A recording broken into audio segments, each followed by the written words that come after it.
Yes, hello everyone! So today, andito kami ngayong gabi sa New Lucena Town Plaza para manood ng Christmas light.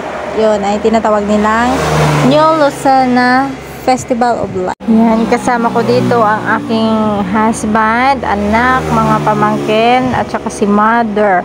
Ayan, so sobrang maganda naman yung lights, kaya lang boring kasi konting-konti lang yung taong na pumupunta, yung iba umiikot lang tapos umuwi, ganyan. So ayan no, New Lucena Festival of Lights. Pero nung opening guys, maraming tao dito, puno siya.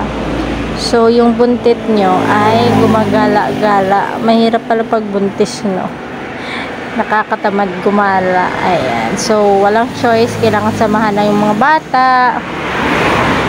Si Renz galing pang work yan. At ako galing sa tindahan. Pero kailangan samahan yung mga bata para magmasyal. So, ayan. Konting ikot-ikot lang. Wala na mapagbilan ng mga food. Ang mga pamangkin kong yan, galing pang Negros. Punta dito ng Iloilo para umattend ng anniversary namin at saka fiesta. So, ayan. Kailangan silang ipasyal o pagod pa yung person. Diba? So nagre-reklamo sila kasi pangit na nakukuha ng picture.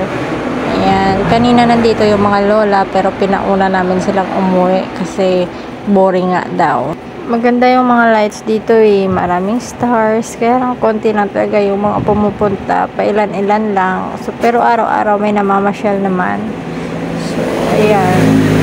Ngayon, mga bata. Tapos, maya-maya konti. Uwi na rin kami.